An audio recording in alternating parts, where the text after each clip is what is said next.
Bismillahirrahmanirrahim. Yang terhormat Rektor Unhas dan atau yang mewakili, yang terhormat Dekan Fakultas Ilmu Budaya Universitas Hasanuddin, yang terhormat para narasumber dan moderator, yang kami banggakan seluruh dosen dan mahasiswa Unhas dan seluruh peserta yang hadir pada hari ini. Kami ucapkan selamat datang di acara webinar BESE Hunter Gather Toalian Women from Wallacea. Assalamualaikum warahmatullahi wabarakatuh. Selamat siang dan salam sejahtera bagi kita semua. Salam. Adapun susunan acara pada hari ini, pembukaan oleh MC, kedua, sepatah kata dari Ketua Departemen Arkeologi Fakultas Ilmu Budaya Universitas Hasanuddin. Waktu dan tempat disilahkan.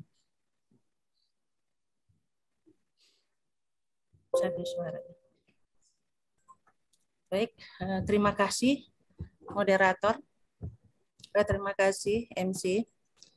Assalamualaikum warahmatullahi wabarakatuh. Selamat petang, good morning, dan salam sejahtera untuk kita semua.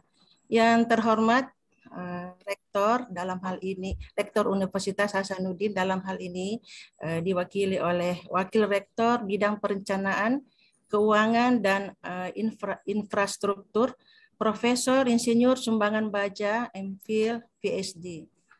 Yang terhormat Dekan Fakultas Ilmu Budaya Universitas Hasanuddin, sekaligus sebagai narasumber Profesor Dr. Akinduli MA. Yang terhormat Direktur Pusat Penyelidikan Arkeologi Global University Sains Malaysia, sekaligus sebagai narasumber dan moderator, Bapak Profesor Dr. Stepensia. Kebetulan beliau adalah promotor kami berempat, termasuk Dekan Fakultas Ilmu Budaya, kolega kami Muhammad Nur, Dr. Muhammad Nur, dan Dr. Hasanuddin. Kami ini berempat adalah promotor dari Stepensia. Yang terhormat Profesor Adam Brum, juga sebagai narasumber. Yang terhormat Dr. Hasanuddin MA, beliau juga sebagai narasumber.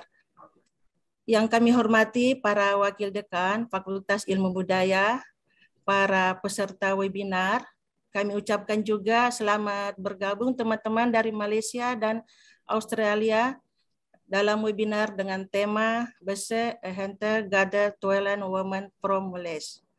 Pertama-tama kita mengucapkan syukur kehadirat Allah Subhanahu wa Ta'ala atas terselenggaranya webinar ini.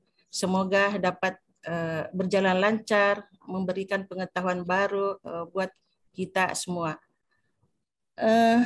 Temuan rangka BESE ya, memang akhir-akhir ini sangat viral, sangat menarik untuk diperbincangkan. Karena itu, ini karena merupakan bukti nyata tentang manusia pendukung budaya Toalian di Sulawesi yang selama 1 abad lebih, ya 1 abad lebih dicari oleh para ilmuwan.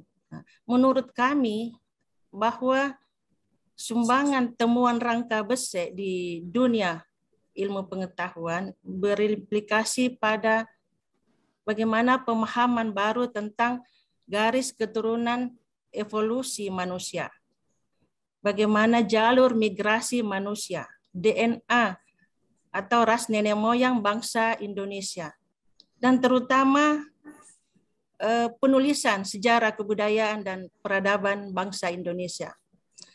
Kepada para narasumber, kami sampaikan ucapan terima kasih yang setinggi-tingginya atas kesediaannya hadir meskipun secara daring untuk berbagi ilmunya, terutama ya, sebagai tim yang terlibat langsung dalam penelitian ini yang saya tidak bisa menyebutkan satu persatu.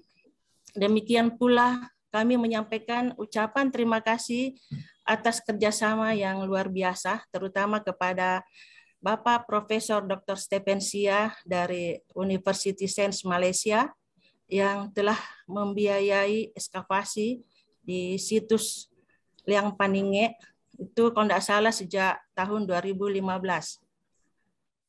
Bapak Profesor Adam Brum yang telah membantu mendanai dan mengorganisasi hasil akhir dari penelitian yang tahun 2015 tadi, terutama kerja keras beliau.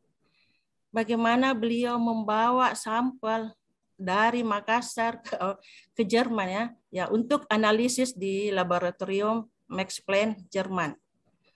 Kami ucapkan pula terima kasih kepada Ibu Rektor yang telah membantu dana, memfasilitasi, memberikan motivasi untuk menuntaskan penelitian ini. Terima kasih juga kami sampaikan kepada teman-teman tim peneliti dari Departemen Arkeologi Universitas Hasanuddin. Terima kasih kepada Kanda Kak Iwan, Dr. Andes Iwan Sumantri, MA, Profesor Dr. Akin Duli, dan kandidat Dr. Supriyadi, SSMA, dan Balai Arkeologi Sulawesi Selatan yang tidak sempat saya sebutkan satu persatu yang telah menjalankan penelitian ini juga. Terima kasih kepada semua hadirin dan tim yang mempersiapkan webinar ini. Ada yang begitu sibuk dengan berbagai tugas dari departemen, apalagi di akhir tahun ini yang sempat mempersiapkan webinar tersebut. Terima kasih juga kepada Bapak WR2 atas kehadirannya. Kami mohon kesediaan Bapak memberikan sambutan dan sekaligus membuka secara resmi webinar ini. Terakhir, harapan kami semoga penelitian kolaborasi ini dapat berlanjut terus.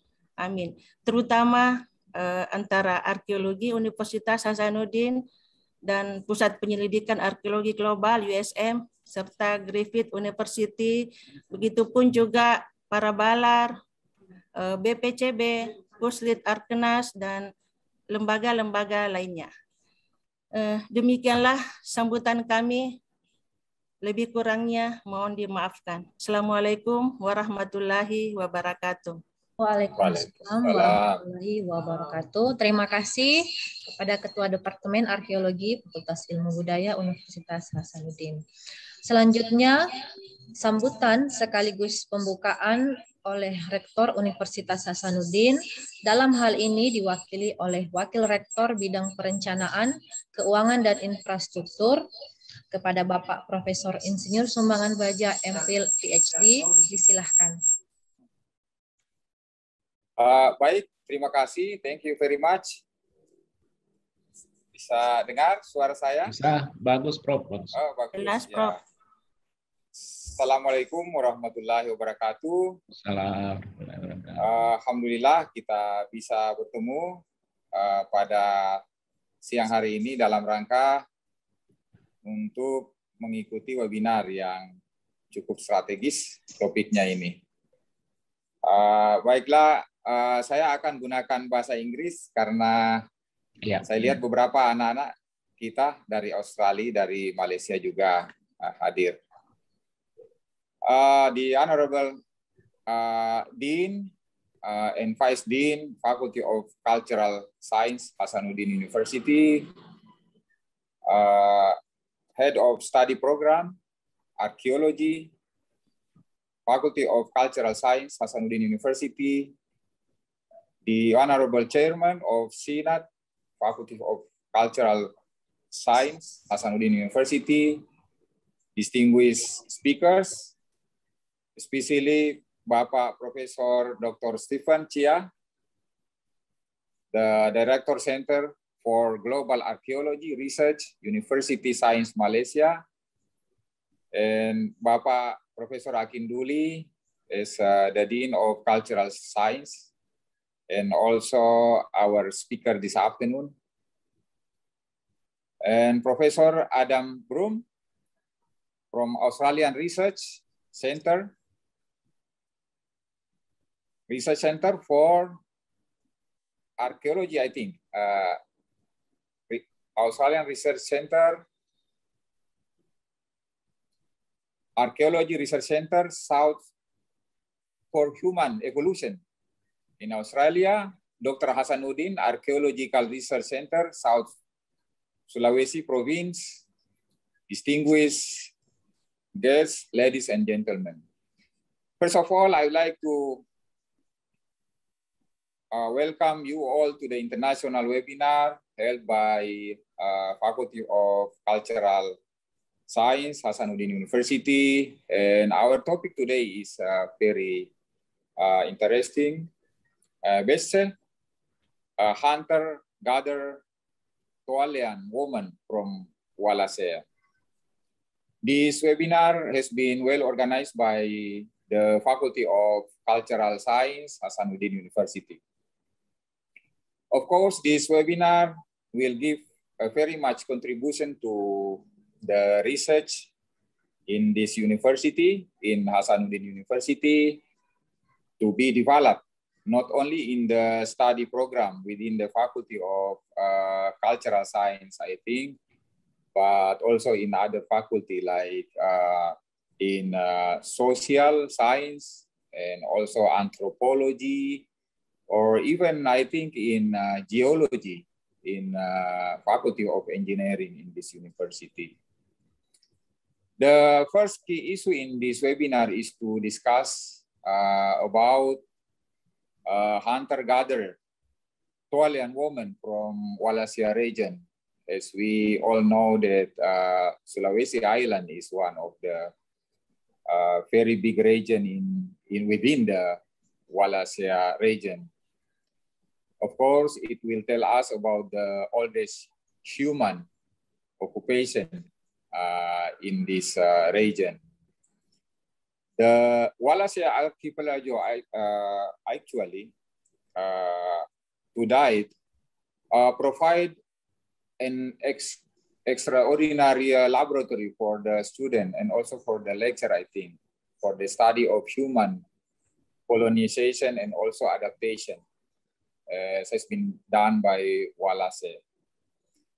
And this is beneficial for the archaeological study program to explore historical phenomena of the region. And I presume that the seminar will reveal some important findings on Besse and by some authors, I think, in this seminar. Another important issue is about collaboration and partnership, where collaboration is very important for us in Hasanuddin University. Collaboration with the government and also with the other agency, especially our collaborating university like Griffith University. And I believe that with this partnership, we can get more funding, I think, for research in the future. And also to allow our students and young lecturers to involve in the research activity, especially in the archaeological area. And also, we can come up with, of course, publication, as I know exactly that recently Bapak Dekan and the other authors just published very good paper I think in the Nature, and this is very good for us, for UNHAS. In other words, we have to get maximum benefit from collaboration to improve our research performance in this university, including joint publication and developing curricula, learning process in our faculty, especially in archaeology. Ladies and gentlemen, at UNHAS now, we have more than 600 research topics today in coming from many different faculty, 15 different faculty, carried out by a lecturer every year, and also funded by different sources of agency, like from government, also from industry, and also international source of funding. with the total of funding around 90 to 100 billion rupiahs per year. And since 2019, UNHAS has also allocated internal research fund of about 20 billion to give the opportunity to lecturer to compete to get the fund in research institutions. So here we have a research institution called LPPM. And the outcome, I believe, is a paper that indexed in Scopus. I think in the coming year, we should change the mechanism of competition, the funding given by university, but we should provide a direct fund to the laboratory. As I know exactly that one of the still in developed laboratory is archaeology laboratory in the Faculty of Cultural Study. And I think in the coming year, we should provide support for this laboratory because it's become one of the strategic topics now to be carried out by the lecturer and also our partner from both from Australia and also from Malaysia. And also in recent year, we also have some funding also from central government to do some research activity and including, I think, in social science and also in hard science. And this all will make our university become strong in doing research and also in publication.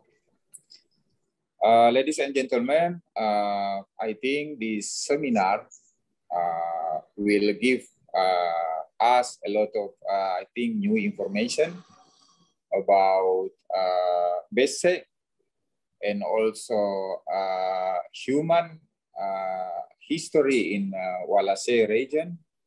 And also this will become material, I think, for the teaching process for our students in the faculty. And through this very good collaboration, I think we will support this collaboration.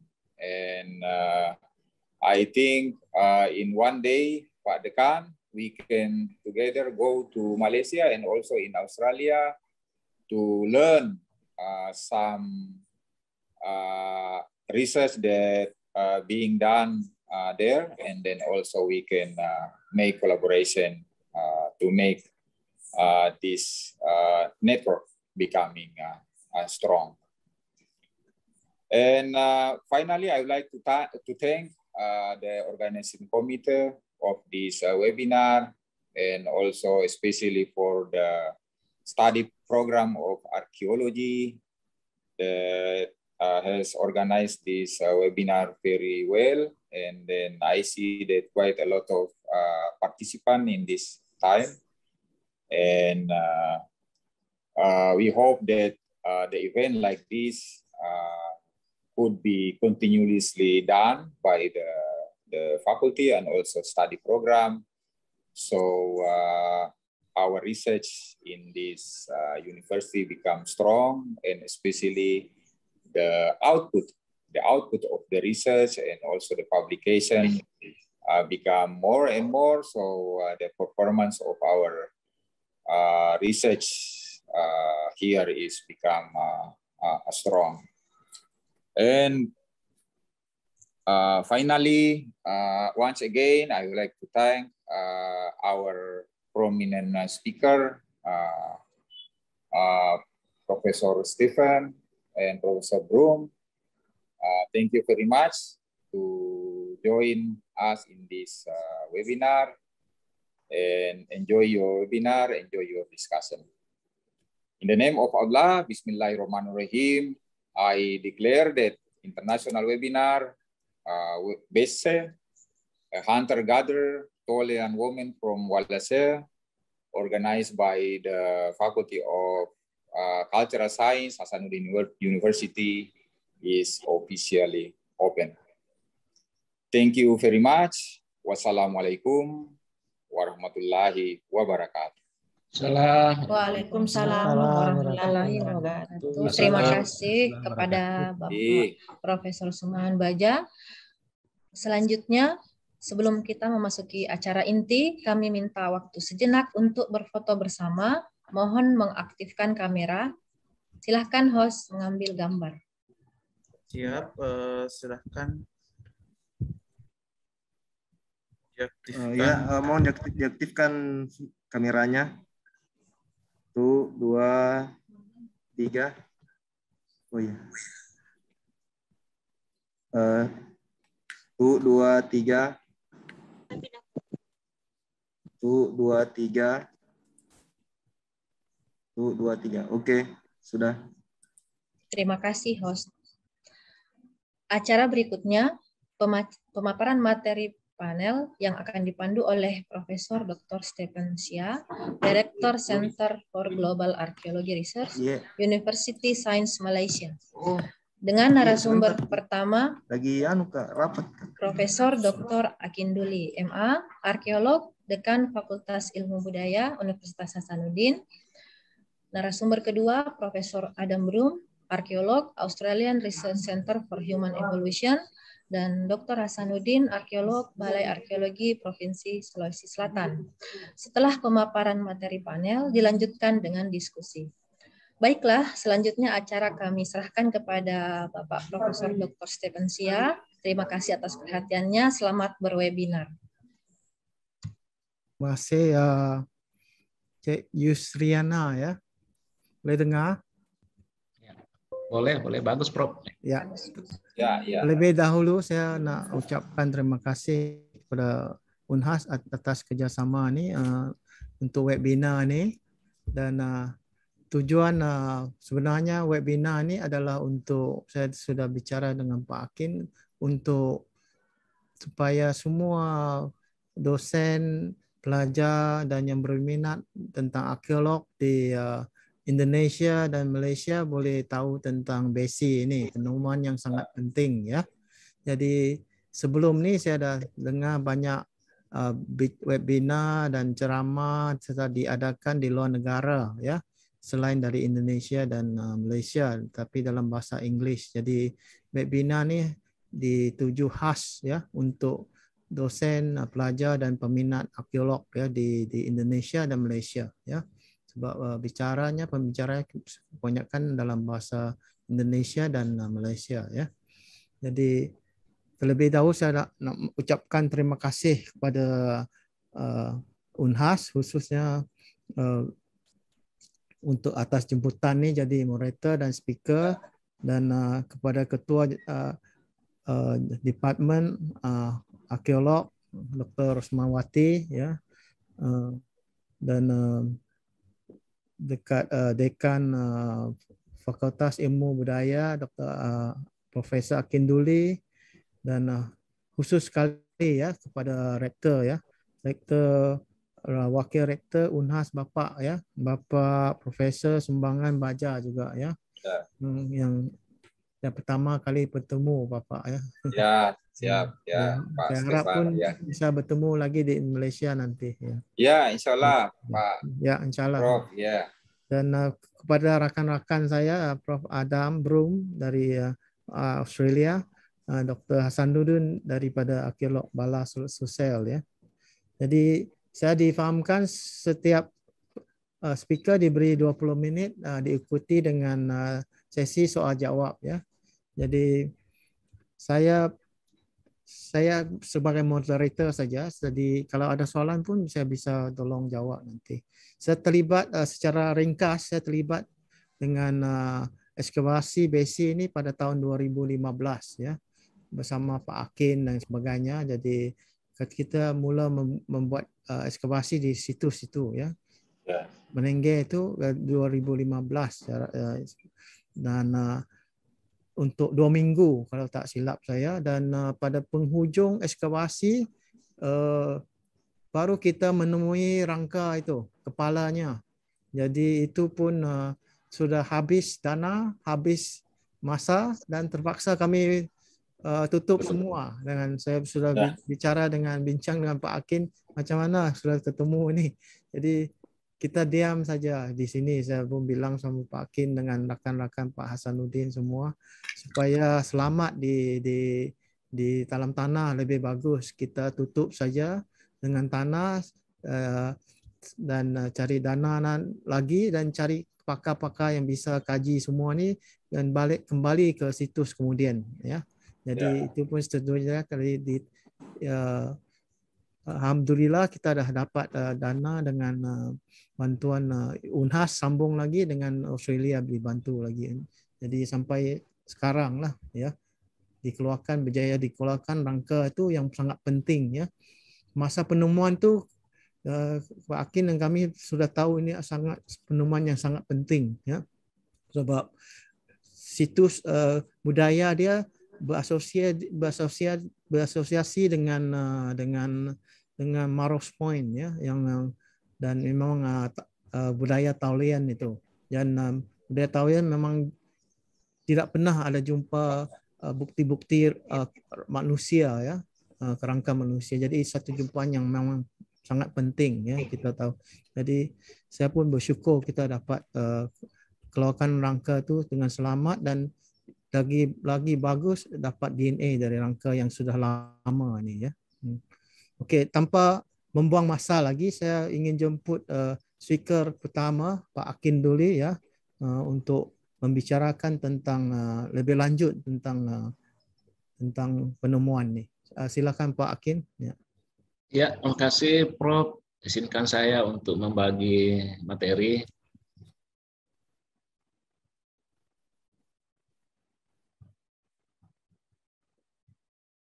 Ya, ini sudah bisa terlihat, ya. Nampak, ya, kelihatan Prof. Sudah Pak. Ya. Boleh nampak. Ya, baik. Terima kasih. Assalamualaikum warahmatullahi wabarakatuh. Selamat petang. Salam sejahtera buat kita semua. Yang saya hormati Bapak Wakil Rektor bidang perencanaan dan anggaran, Bapak Profesor Dr. Sumbangan Baja, PhD. Yang saya hormati teman-teman narasumber, ada guru saya, promotor saya, Prof. Stipensia, ada sahabat guru saya, Prof. Adam Brum dari Griffith Australia, Pak Hasanuddin, teman-teman dari Prodi dan fakultas yang saya hormati.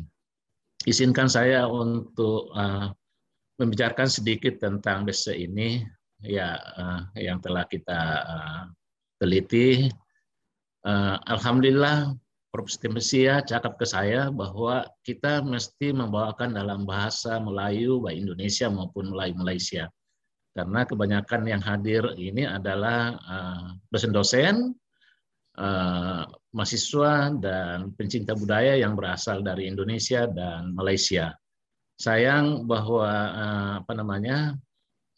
kuota Zoom yang diberikan ini hanya 100, sehingga kemudian sebagian dialihkan ke media lain, ya. Ini pesertanya mungkin lebih 200.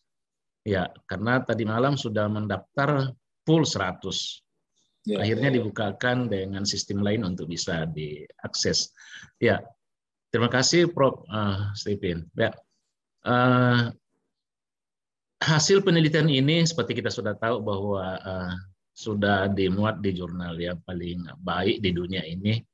Terima kasih Prof. Adam yang mengkongkrongi terus ini bolak-balik, terutama bahasa Inggrisnya. Sekali-sekali Pak Adam ngirim ke saya, ini apa datanya lain. Alhamdulillah kita bisa mengisi bolak-balik. Kurang lebih 1 tahun ini Pak WR2 kita berurusan dengan jurnal ini, dan alhamdulillah akhirnya juga terbit. Saya setelah mencari-cari di berbagai media, ternyata BSE ini telah dimuat di media elektronik, media cetak, dan medsos. Itu kurang lebih 160 media yang telah memuat.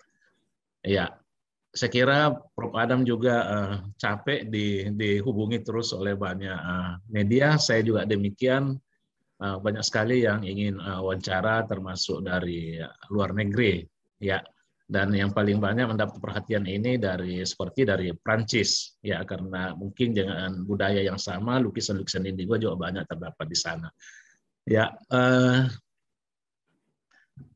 penelitian ini pada awalnya penyelia saya, Prof. Sitwensia, ketika ke Makassar, kami berbincang, beliau mengatakan sedikit ada anggaran kalau bisa kita lakukan penelitian.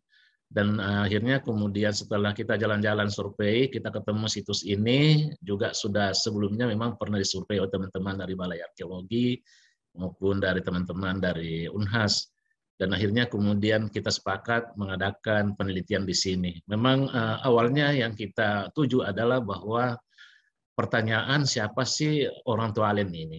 Ya, atau yang mendukung budaya Toalen ini yang sudah terkenal dan nomenklatur ini sudah masuk dalam penulisan prasejarah dunia. Tetapi kita belum pernah ketemu manusianya secara fisik. Ya, apakah itu orang Bugis, apakah itu orang Makassar, atau orang mana yang mendukung ini? Alhamdulillah bahwa dalam penelitian ini, seperti tadi Prof. Sitwensia sudah sampaikan, kita ketemu dengan data itu, dan luar biasa kita gembiranya waktu itu ketika ketemu ya rangka ini. Ya, jadi tahun 2015 itu Departemen Arkeologi, Pusat Penelitian Arkeologi Sains Malaysia, Balai Arkeologi Makassar kemudian melakukan penggalian. Ya, kita ketemu dengan data itu, dan pada akhirnya karena kita tidak siap dengan berbagai peralatan dukung, lalu kemudian dengan tenaga ahli yang bisa membantu, akhirnya waktu itu kemudian rangka kami tidak angkat. Kita amankan dulu di situs. Nanti pada tahun 2017 atas bantuan grant dari Unhas, LPPM, akhirnya kemudian kami angkat rangka ini. Dan kemudian kita coba teliti bahwa di lab arkeologi Unhas, termasuk kita scan juga dengan tambahan bantuan dana dari Ibu Rektor pada waktu itu. Lalu kemudian temuan ini menjadi pertanyaan, kita mau apakan selanjutnya? Ternyata banyak hal yang perlu diketahui dari temuan yang sangat penting ini. Tetapi kita juga kemudian kekurangan tenaga ahli dan terutama anggaran. Saya keliling di beberapa fakultas eksakta di Unhas untuk mencari bantuan siapa yang bisa membantu analisis DNA. Rupanya sulit kalau sudah sekian ribu tahun yang lalu. Saya coba cari di Indonesia juga tidak ada. Saya coba kemudian menghubungi laboratorium yang biasa kita kontak gunakan di Amerika, Beta Analytic Inc. cukup mahal biayanya. Ya, tiba-tiba kemudian memang kerjasama kita sudah berlangsung lama juga dengan Griffith Australia di bawah pimpinan Prof. Adam. Kita bincangkan ini, kita bicarakan. Akhirnya kita sepakat mencari lab terbaik di dunia. Ternyata lab DNA yang terbaik itu ada di Jerman. Ya, dan akhirnya kemudian atas kerja keras Prof. Adam, ini sampel bisa kita bawa dengan berbagai usaha. Ternyata tidak mudah juga mengirim sampel ke luar negeri. Dan akhirnya kemudian sampai ke Jerman dan kita mendapatkan hasil yang sangat menggembirakan dan sangat penting bagi ilmu pengetahuan. Ya, Bapak Ibu sekalian yang saya hormati, karena sudah terlanjur terkenal dengan nama BC, ini kemudian banyak sekali pertanyaan. Ya, kenapa disebut BC? Ya, ketika pertama kami temukan ini rangka, terutama ketika sudah mau diangkat, kita analisis awal, ternyata berdasarkan ciri-ciri fisik, terutama misalnya dari struktur anatomi, tubuh, gigi, dan lain-lain, bisa disimpulkan bahwa rangka ini adalah rangka wanita. Ya. Dan umurnya mungkin tidak lebih dari 20 tahun, itu dilihat dari susunan gigi yang ada. Dan akhirnya kemudian kita waktu itu berkesimpulan bahwa orang Bugis Makassar kalau gadis perempuan itu selalu biasa nama panggilan yang umum itu adalah, kalau kita tidak tahu namanya, misalnya adalah Bese atau Ece kalau di Makassar. Bese lah seperti itu. kita sepakatlah memberi nama itu Bese. Ya, jadi Bese ini sebenarnya adalah nama-nama yang lazim digunakan dalam budaya Bugis Makassar. Itulah yang kemudian melengket sekarang ini. Kalau kita ketik sekarang ini di Google Bese, pasti muncul ini berita tentang ini. Ya. Dalam penelitian ini, dalam ekskavasi, kemudian kita menemukan juga banyak sekali tinggalan budaya. Jadi kita katakan bahwa si Bese ini tidur dengan budayanya, ya dikubur dengan budayanya seperti itu. Dan ini bagi arkeologi tentunya sangat menguntungkan karena memberi informasi tentang manusianya, umur manusianya, ras manusianya, lalu manusianya mati karena apa, lalu kemudian juga memberi informasi tentang budayanya, tentang bagaimana kehidupannya. Ya, karena berada pada satu layer budaya. Ya, bahkan di bagian kepala dari Bese ini, kita belum tahu jawabannya apakah disengaja atau tidak, bahwa peralatan-peralatan hidupnya itu rupanya ditempatkan seperti menjadi bantal dari kepalanya di bagian bawah, terutama selama ini yang terkenal dari Sulawesi Selatan tentang Maros Pangkep, tentang alat batu yang disebut dengan Maros Point. Maros Point ini adalah mata panah bergerigi. Iya. Dan mata panah bergerigi ini khas sekali ada di Sulawesi Selatan, terutama di daerah Maros Pangkep. Ya.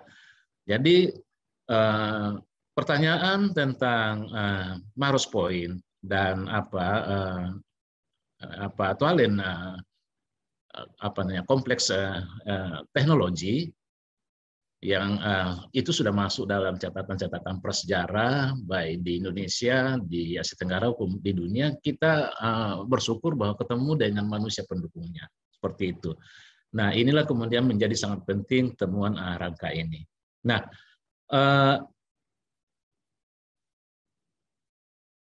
kalau kita bicara tentang asal-usul manusia di Asia Tenggara, di Indonesia, khususnya di Sulawesi, di Sulawesi juga kemudian kita temukan begitu banyak budaya yang mencirikan budaya Homo erectus. Ya, tapi sampai sekarang ini jenis manusia ini atau spesies Homo erectus ini belum pernah kita temukan. Walaupun dalam DNA si Bese ini ada menurunkan DNA Homo erectus. Ya, inilah yang kemudian disebut dengan DNA Denisovan. Jadi Denisovan ini di Siberia, ya hasil penelitian menunjukkan bahwa DNA-nya itu menunjukkan terjadi perkawinan antara Homo erectus dengan Homo sapiens. Ya, yang disebut dengan DNA Denisovan. Dan Denisovan ini kebetulan kita dapatkan di Sulawesi si Bese ini. Ya, apakah kemudian itu menjadi tanda-tanda bahwa mungkin di Sulawesi Selatan juga terdapat rangka Homo erectus? Ya, saya tantang Prof. Stepensia, saya tantang Prof. Adam, mari kita lanjutkan perjuangan kita ini untuk mencari lagi Homo erectus seperti yang telah ditemukan di liang bua, ya, florensis dan lain-lain. Saya yakin sekali. Bulan yang lalu saya diundang salah satu bupati di Sulawesi Selatan, Bupati Sopeng. Rupanya beliau juga pencinta budaya dan beliau protes bahwa bukan di Maros manusia tertua, seharusnya ada di Sopeng. Karena di Sopeng lah kemudian ditemukan ada peralatan-peralatan atau budaya-budaya dari mungkin sejaman dengan Homo erectus. Saya katakan kami bisa saja melakukan penelitian, tapi persoalannya memang harus kami dibantu dengan anggaran, ya, dan tentunya kerjasama dengan berbagai pihak. Mudah-mudahan ke depan ya kita bisa lanjutkan lagi itu. Ini posisi Sulawesi, ya Sulawesi di kawasan Sulawesi ini memang kemudian Sulawesi ini kita tahu bahwa salah satu pulau dari sejak dulu yang memang kemudian tidak pernah bersambung langsung baik dengan Sundaland maupun dengan Sahuland. Dia dikelilingi oleh palung atau laut yang sangat dalam. Sehingga kemudian barangkali itulah yang menyebabkan daerah-daerah di Sulawesi ini memiliki kekhasan secara biologis, ya, ciri-ciri makhluk hidup yang hidup di situ, termasuk adalah manusianya. Ya, tetapi yang menariknya bahwa walaupun Sulawesi ini tidak berhubungan langsung dengan daratan bagian barat Indonesia pada masa lampau, tetapi kemudian terdapat banyak budaya-budaya manusia yang juga baik ada di Indonesia Barat, di Jawa misalnya, juga kemudian terdapat di Sulawesi. Ya, bagaimana budaya ini sampai di Sulawesi mungkin juga masih menjadi pertanyaan besar, terutama pada masa ratusan atau jutaan tahun yang lalu. Ya, dan ini menjadi tantangan bagi kita semua. Ya, di Indonesia kemudian ditemukan seperti ini tentang penemuan manusia, mulai dari Homo erectus sampai dengan manusia modern, dan yang menjadi pertanyaan adalah bagaimana adanya kesenjangan antara Homo erectus dengan Homo sapien. Mungkin salah satu jawabannya adalah BC, mungkin juga jawabannya yang telah diteliti Prof. Adam di Timor adalah Florensis, seperti itu. Ya, dan tentunya jawabannya tantangan bagi kita semua ke masa depan. Saya tidak banyak bicara tentang BC-nya ini berkaitan dengan DNA-nya. Mudah-mudahan nanti Prof. Adam akan lebih banyak menyinggung, walaupun memang kalau kita bicara DNA, ini memang kita butuhkan, bagi arkeologi membutuhkan tenaga ahli lain yang ahli di DNA.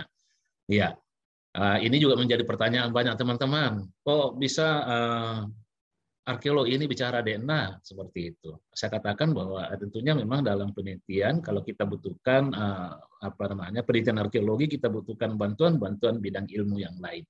Ya, termasuk adalah dari biologi misalnya, kimia dan lain.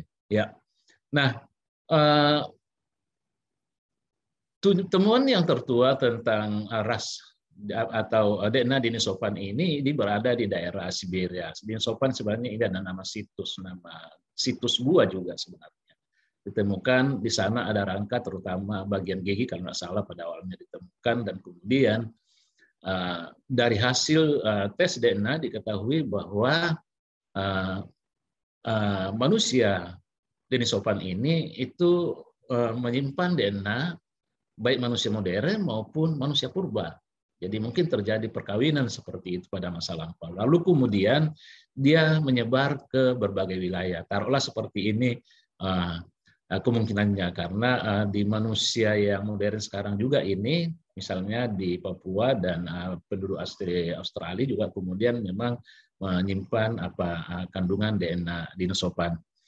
Ya, seperti ini kemudian persebaran dari penduduk atau manusia yang terdapat kandungan DNA Denisovan.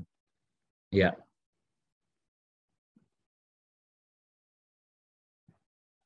Ya, lalu kemudian ada yang high, ada yang low dari kandungan DNA-nya ini. Ya.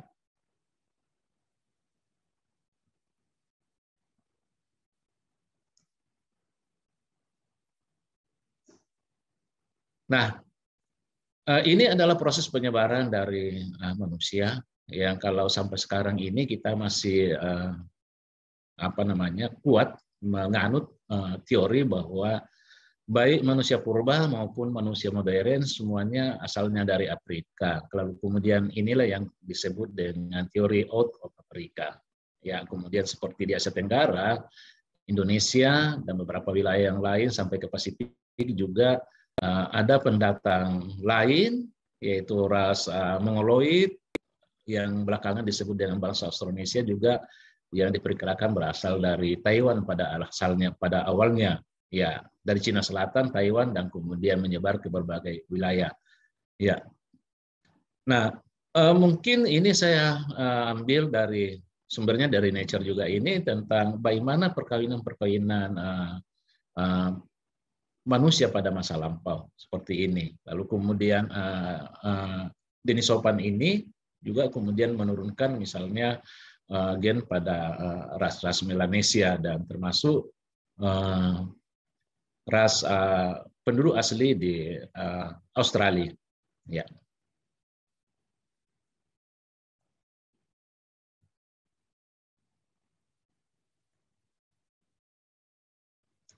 Ya, ini juga tentang bagaimana proses migrasi manusia dari Afrika, baik itu pada masa Homo erectus maupun Homo sapien.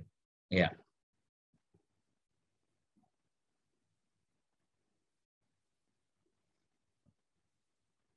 Di Sulawesi Selatan, hasil penelitian kurang lebih 1 abad yang lalu, temuannya kurang lebih seperti ini. Kita menemukan begitu banyak budaya.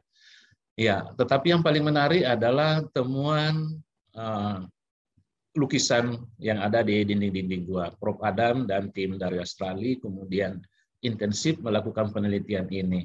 Bahkan kita sudah mendapatkan umur kurang lebih 40.000 sampai 49.000 tahun yang lalu. Lalu pertanyaannya, siapa yang mendukung budaya ini?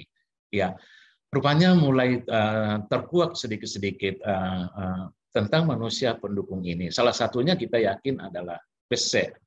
Mungkin penelitian-penelitian selanjutnya kita akan menemukan leluhur BC yang lebih tua lagi, mungkin umurnya 40 sampai 60.000 tahun yang lalu.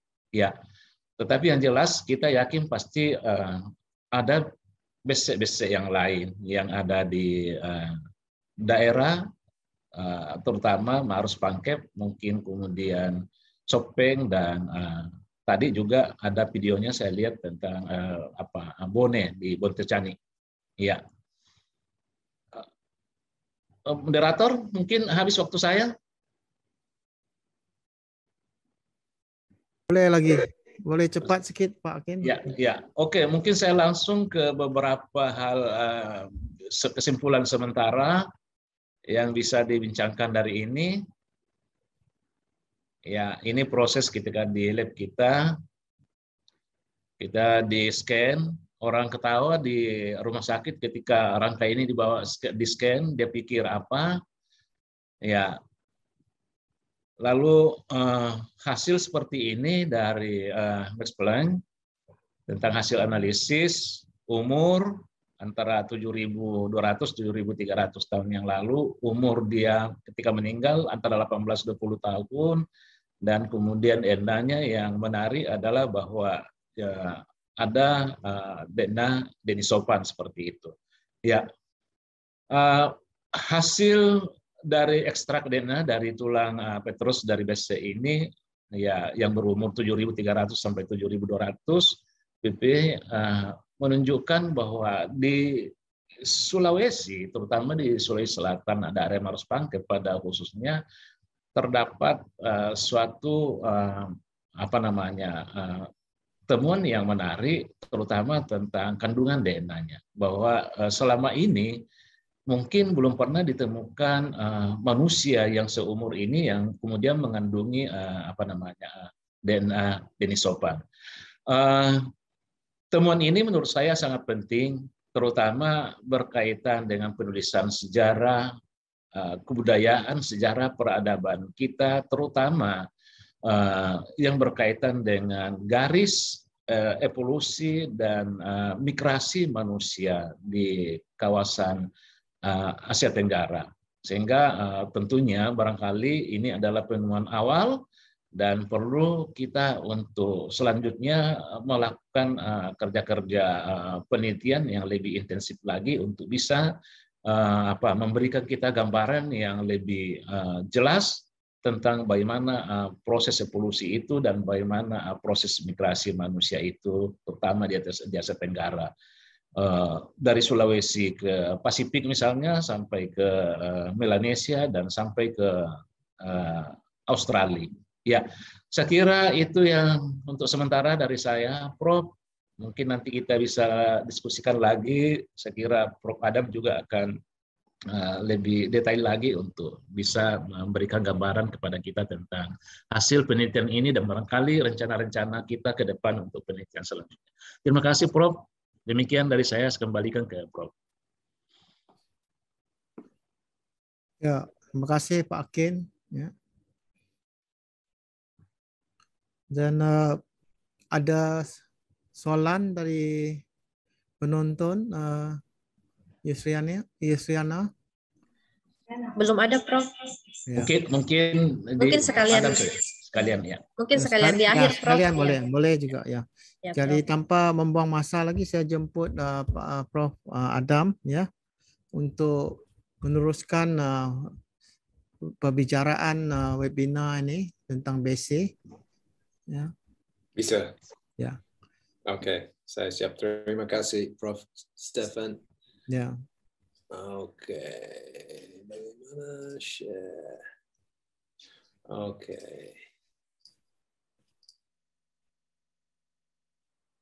Bagaimana, sudah bisa mendengar saya? Boleh. Oke, Jelas. siap. Bisa melihat apa slideshow?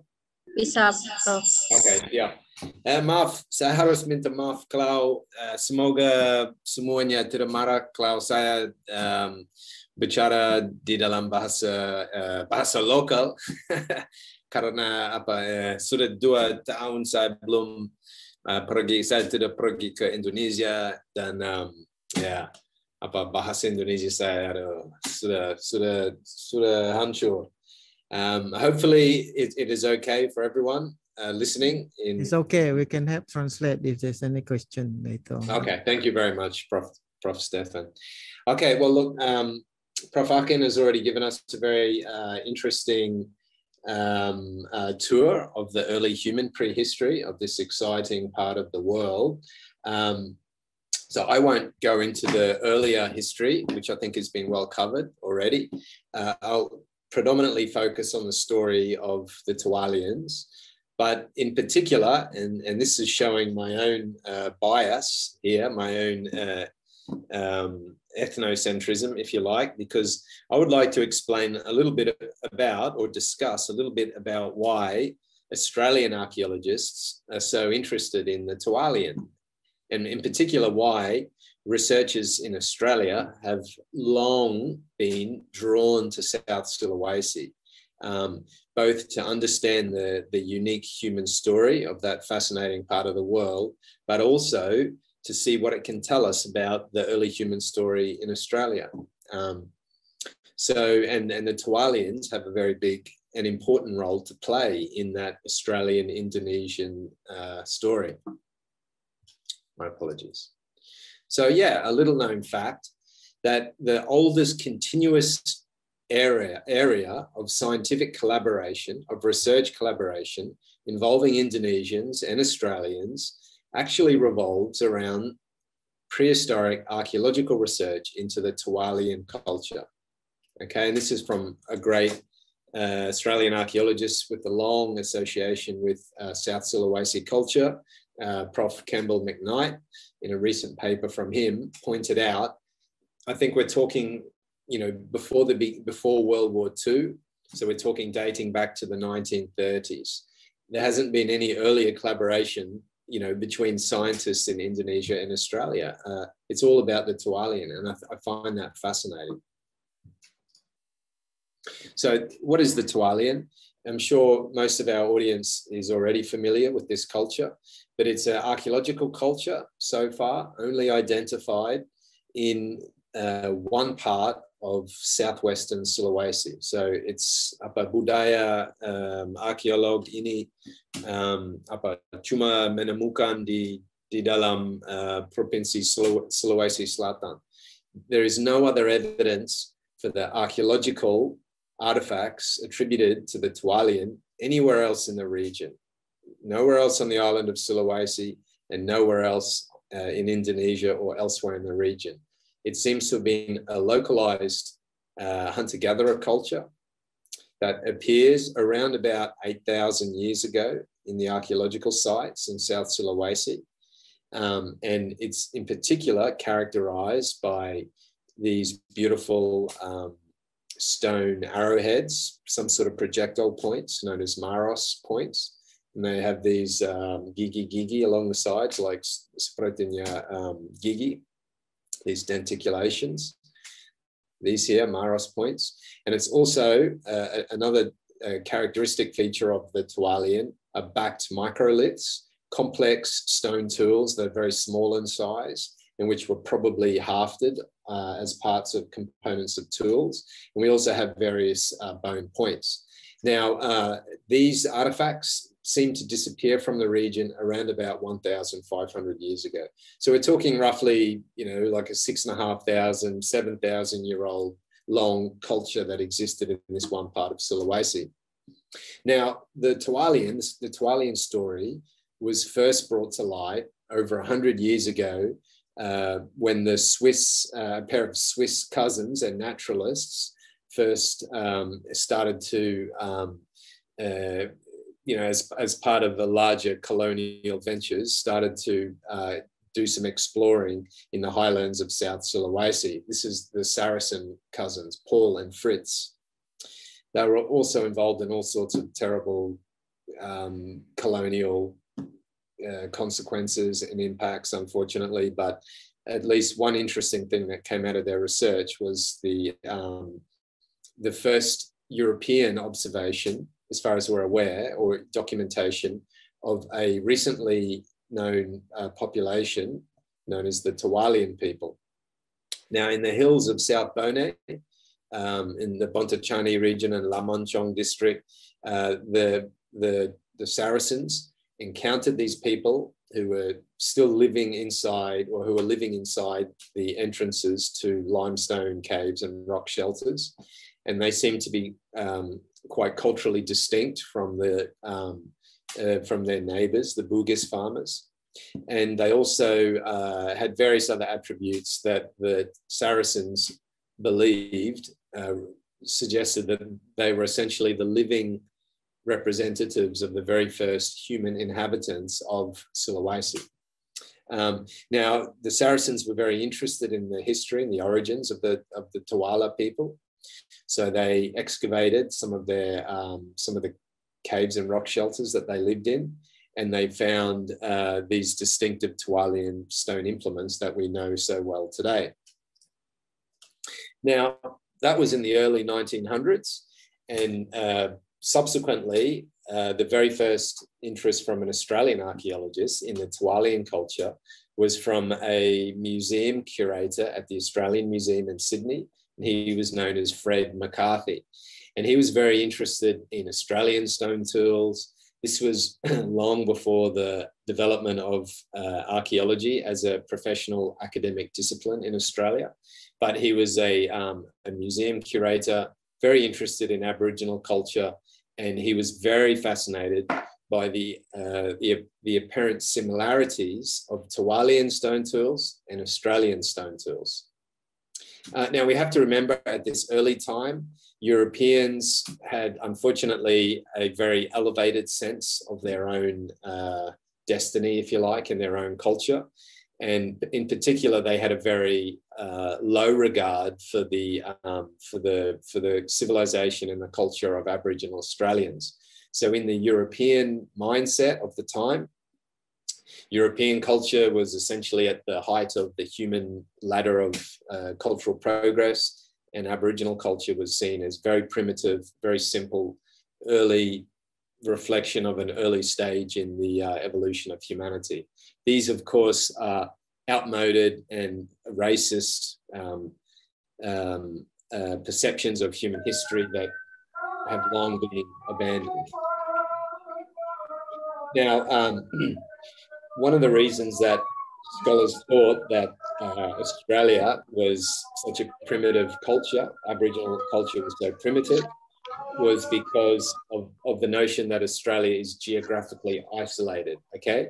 So the idea was at the time that, you know, because Australia was isolated for so long, there was no influences, there was no higher, more advanced cultures coming from outside Australia to Australia and introducing these new concepts and new ideas. Sorry, what's happened here? My apologies, sorry. Okay. Where are we? Okay, now Neolithic tools, which are, edge ground stone axes, which were used in Australia, presented a significant problem for this view because Neolithic tools, because edge ground axes were associated with Neolithic culture, with the earliest farming communities, people living in settled villages. So, you know, the understanding at the time was that if we have any advanced looking stone tools found in Australia, then they must have been introduced from outside Australia. There had to have been some sort of alien contact or alien peoples coming to Australia introducing these advanced types. And the Maros point from the Tuwalian culture was a particularly important part of these views in the understanding of Fred McCarthy. So he looked at the Kimberley points from northwestern Australia and thought that they looked quite similar.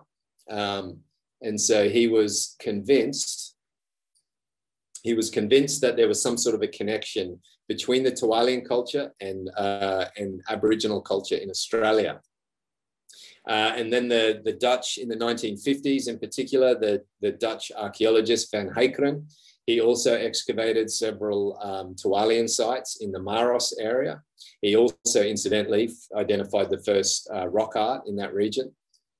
And he also, Van Heekeren, thought, you know, that there was a connection between the Tuwalian and the Australian cultures. So he said, it is clear, therefore, that in prehistoric time, there must have been some sort of connection between Australia and South Celebes, South Sulawesi. So this is a very long-standing view. And then we move forward through time. The great Australian archaeologist, John Mulvaney, he was he published the first major professional book on the prehistory of Australia. He came up with the first Pleistocene or Ice Age dates for human occupation of Australia. And he also was very interested in testing McCarthy's theories about this connection between the Tuwalians and the early Aboriginal Australians. So he was, in 1969, he organised with Professor Siono from Jakarta, he organised an expedition to South Sulawesi with the specific intention of excavating Tuwalian sites and getting the first radiocarbon dates for the Tuwalian culture.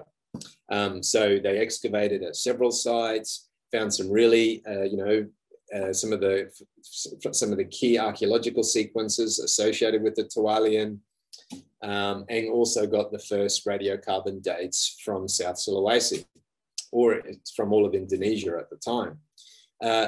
But based on those radiocarbon dates, it turned out that the microlithic tool cultures of South Sulawesi and Australia were roughly the same age.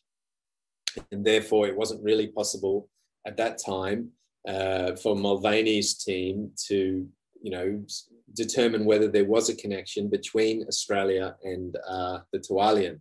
But nonetheless, the Mulvaney project led to further work from Australian archaeologists, such as Ian Glover, who sadly is now passed away a few years ago. And he excavated several Tuwalian sites, including Ululiang Satu. And that was followed on by his student, one of his proteges, Professor David Bulbeck, who also has done pioneering work in South Sulawesi, also a student of Prof. Campbell McKnight.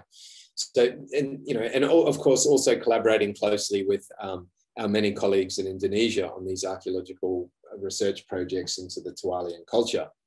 Now, my own research, I'm essentially drawn to that region for essentially the same reason. I've been collaborating with Arkenas, Pusat Penelitian Arkeologi Nasional in Jakarta, as well of course with Balai Arkeologi Sulawesi Selatan and Universitas Hasanuddin. Special thanks here to Pak Budi from Balai Arkeologi Sulawesi Selatan, and Pak Adi from Arkenas, and also a good friend of mine, Iwan Sumantri, Pak Iwan from Unhas, and of course Prof. Akin, and Pak Nur, and Professor Stephen Shea. Thank you very much. I feel very privileged to be able to work on Tuwalian sites, which have had such a long-standing attraction to Australian archaeologists. So who were the Tuwalians? Prof. Akin has already discussed some of the findings of our recent Nature paper. This is an interesting discovery because it represents the first ancient DNA from the skeleton of a Tuwalian person. I will only very quickly go through these details because we don't have much more time. We published this earlier this year. The site, of course, is Liang Panenge in the Malawa region of Eastern Maros. Very beautiful site, lovely cave, very large cave, very close to the village of Batu Putih, is it? Desa Batu Putih. And as Prof. Stefan Chia has already discussed, and Prof. Akin, the UNHAS excavations discovered this skeleton in 2015. We've followed up. We've done a collaborative research together with UNHAS and Arcanus in 2019. Re-excavated the site to get more dating evidence and learn more about the stratigraphy. Of course, building on the amazing work already done at the site by the UNHAS team together with Universitas Sans Malaysia. Already, just quickly, you can refer to the paper yourself. It's open access, available freely online. The skeletal remains of Bersek were found in this shallow grave lined with stones, also with Maros points, berasosiasi dengan Maros point, and dated to around about 7,200 tahun yang lalu, or calibrated radiocarbon year. So this is from the early Tualian culture. Again, some of the dating evidence here. You can see a very nice sequence of dates all the way up through the sequence at Liang Panenge. Here's the burial, was here, found about here, associated with this date here. Also, some amazing Maros points from the site. There's very rich archaeological deposit at Liang Panenge. Absolutely no question that this is a Tualian human burial. Here again, a close-up of the tengkorak. It's sangat berhancur, but from the tulang telinga, the petrous bone, is where we managed to extract, the team from German, Max Planck Institute, managed to extract ancient DNA. Now, I'm not a geneticist, I'm an archaeologist, so I have to warn you that, we have to rely on the experts to make sense of this complicated data. I'm just, orang arkeologi saja, but essentially we managed to, the team managed to extract about 2% of the genome of this individual, okay? So it was very degraded DNA, and it took many years of hard work to get the information from it. But it's miraculous, it's amazing that there was any DNA preservation in such an ancient skeleton. So we were sangat beruntung that there was anything. So it's very valuable information. Now, all of this genetic data essentially tells us that Bersek, or the ancestors of Bersek, of this Tualian woman, descend essentially, genetically, they're quite close to modern day Aboriginal Australians and people in Papua. They partially descend from the initial wave of human occupation of that region that led to the settlement of Australia and New Guinea 50,000 years ago or so. But they also show a contribution from a previously unknown population that comes from somewhere in mainland Asia. Okay, so the genetic ancestry represents this union, if you like, between these two separate branches of modern human populations. Now, we already knew from a lot of research that Aboriginal and Papuan peoples were present in that region a long time ago, but this is the first time we've seen evidence for the influx of a mainland Asian population prior to the expansion of the Austronesian Neolithic culture into the region. So that's important. We also see, as Prof. Akin pointed, ancestry or an ancestral contribution from the Denisovan hominids. And in fact, this new study does suggest that maybe Sulawesi was the place where mungkin orang Denisovan berkahwin bersama nenek moyang Bersek di dalam Pulau Sulawesi. Tapi itu theory saja. It's not clear yet, but it's a possibility. Again, I won't go into the details of the data here, but it's a really exciting new find.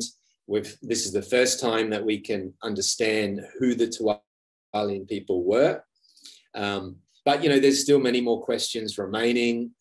In particular, were the ancestors of the Tualians the same people who made the rock art in Maros? We don't know if that's the case. It's a possibility. We'd like to explore that into the future.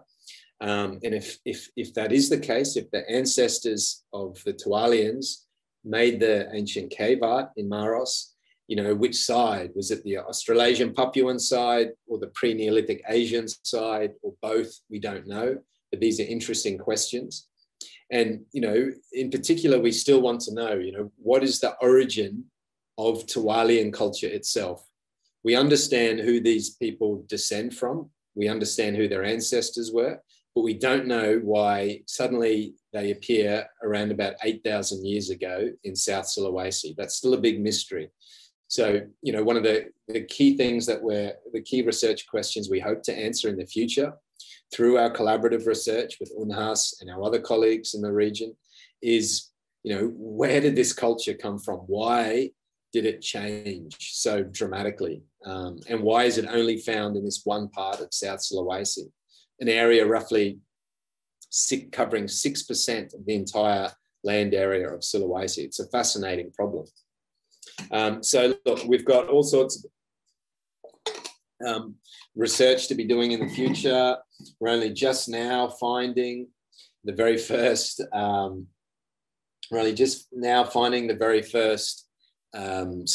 fossils, skeletal remains of humans from the Pleistocene in South Sulawesi. This is a recent discovery we've made in Maros.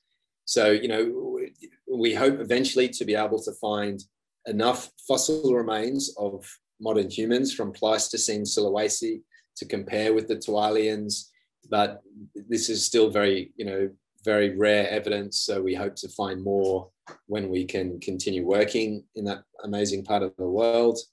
We're also learning more about the culture itself, the technology through ongoing research. One of my mahasiswa S3 saya, Yineka Parustan, she's also, collaborating with us to understand more about the Maros Point technology and variation in the culture, which is very interesting from a technological perspective. And also, look, for me, it's a very big question, is there a connection between the Tualian culture and the Aboriginal Australian culture? Was there contact between Tualians and Australia? There's been a recent theory suggesting that mungkin the orang Tuala membawa the dingo ke Australia. Okay, that the wild native dog found only in Australia. There's one theory that maybe it was the Tualians that brought the dingo to Australia, as well as serrated points, microlith technology, and maybe even the new language that spread throughout Aboriginal Australia, Pamanyuangan. We don't know. These are theories, but we really hope to explore them through further research in South Sulawesi. And there's many more mysteries, remaining in our understanding of the Tualian culture. So look, thank you very much, terima kasih. And I appreciate the invitation to give this presentation. And I really look forward to when I can get back to Makassar and Maros to continue research with such amazing colleagues. Thank you very much. Thank you, Prof. Adam. Saya tengok di chat ada soalan, tapi kita tunggu sampai habis ya, Isriana ya. Iya, Prof. Ya, saya tanpa melengahkan masa lagi, saya jemput Dr. Hasanuddin dari Balar Sulsel untuk meneruskan bicara tentang BC. Silakan Pak Dr. Hasanuddin. Terima kasih Prof. Steve. Beliau adalah guru saya, Prof. Adam. Selamat siang, Prof. Akin dan teman-teman semua yang ikut hadir dalam Zoom ini. Saya mohon izin untuk share screen.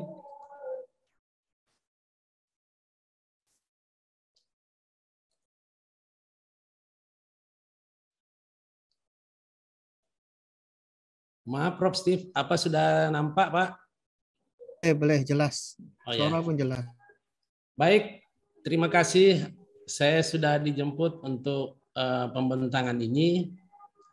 Saya mungkin akan memberikan paparan terkait temuan rangka manusia juga yang merupakan tetangganya Besek. Jadi ada liang satu lagi selain Paninge yang juga kami temukan pada tahun 2021 ini rangka manusia. Sehingga tajuk dari pembentangan ini kemudian saya beri nama Temuan Rangka Manusia Asosiasi Budaya dan Lingkungan Malawa, Kabupaten Maros, Sulawesi Selatan.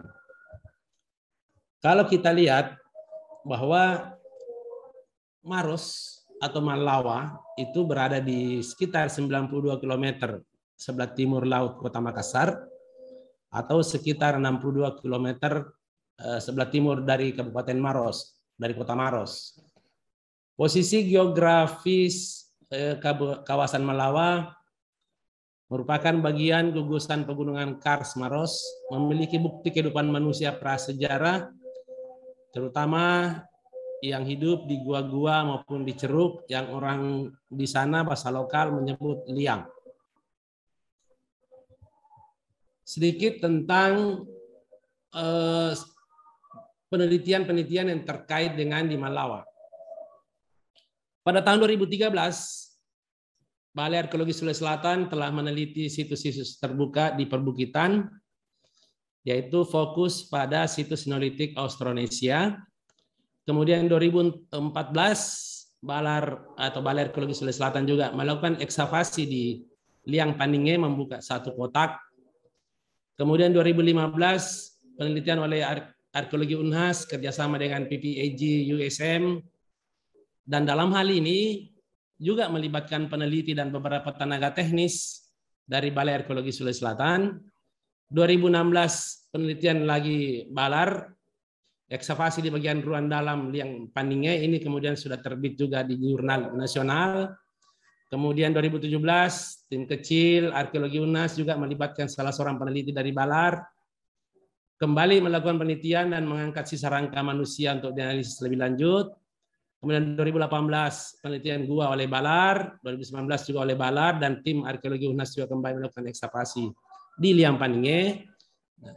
Tahun 2021 ini, Balai Arkeologi Sulawesi Selatan juga telah melakukan penelitian di sejumlah gua atau liang dan menemukan rangka manusia di Liang Sumpang Karoro yang tidak jauh dari Liang Paninge. Sekilas tentang situs-situs yang telah kami teliti dari Balai Arkeologi Sulawesi Selatan, yaitu kalau kita lihat di sini sebaran beberapa situs, yang merah ini adalah liang, kemudian yang kuning ini adalah sebaran situs-situs perbukitan atau Neolitik Austronesia. Baik, ini adalah beberapa temuan dari open site atau situs-situs perbukitan di Malawa yang didominasi tentunya oleh temuan beliung dan kapak, serta ada juga tembikar dan manik-manik. Dan kalau kita lihat landscape-nya seperti ini di perbukitan-perbukitan yang ada di Malawa. Nah, sedikit juga tentang Liang Paninge. Bahwa Liang Paninge ini pada penelitian 2015 oleh Unhas kerjasama dengan Pusat Penyelidikan Arkeologi Global University Science Malaysia, dan juga melibatkan peneliti dari Balai Arkeologi Sulawesi Selatan, kemudian melakukan penggalian di sini. Nah, saya ingat sekali kotak ini adalah kotak saya dengan Prof. Akin di sini pada waktu itu, kemudian dilanjutkan oleh teman-teman lain dalam proses ekskavasi lebih lanjut. Dan kalau kita lihat lagi di sini adalah kotak galian itu, ekskavasi itu di sini. Kemudian kita membuat layout dengan teman-teman, ada Pak Nur dan lain-lain sebagainya di sini, ada Pak Basran dan lain-lain juga, ada Amma dan lain banyaklah teman-teman di sini. Kemudian ini identifikasi awal dari temuan rangka manusia yang disebut kemudian Besek ini, itu dilakukan oleh Andi Muhammad Saiful dari Balai Arkeologi Sulawesi Selatan di sini. Dan kalau kita perlihatkan lagi bahwa temuan rangka manusia yang kemudian berjenis kelamin perempuan ini diberi nama Besek, terkubur sekitar 7.200 tahun yang lalu. Ini adalah sekitar tentang penemuan rangka manusia Besek.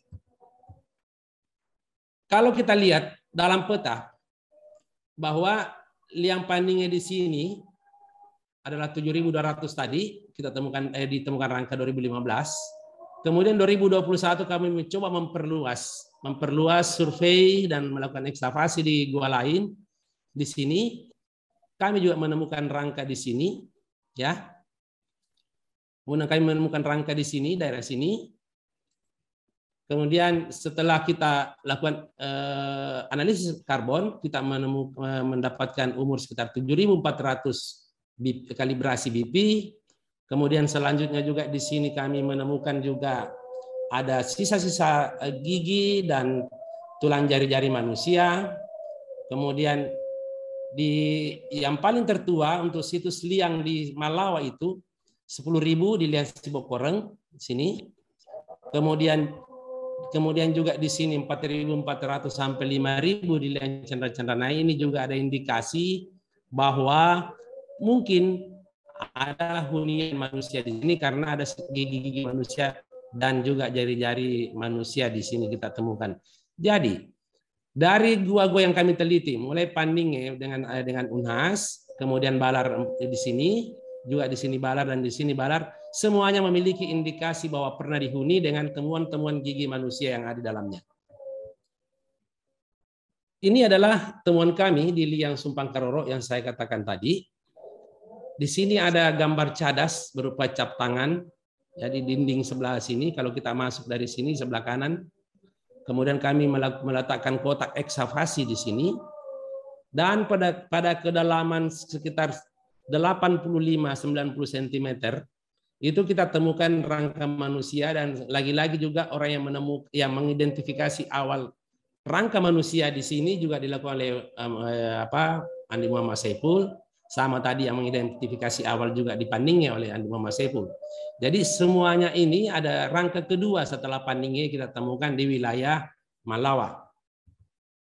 Secara dekat kita bisa melihat sejumlah tulang-tulang panjang yang dimiliki oleh temuan ini, rangka ini, ya. Panjang di sini, bukan, bahkan ada kranium di sini, kranialnya ya di sini ada gigi. Dan yang menarik adalah di beberapa sisi di sini ada Maros Point, di sini juga ada Maros Point diletakkan, dan di sini juga ada Maros Point. Kalau kita lihat pola perilaku atau perilaku manusia menguburkan, ya, menguburkan atau pola penguburan ketika itu sebenarnya senantiasa kita temukan batu di bagian kraniumnya di sini. Ada batu yang di sini, kemudian juga di atas ini ada batu juga diletakkan. Sebelum kita temukan di sini, kita menemukan batu di atasnya. Kemudian di sekitar sini ada bubuk-bubuk hematit yang kita temukan di sepanjang di atas permukaan di tulang-tulang ini.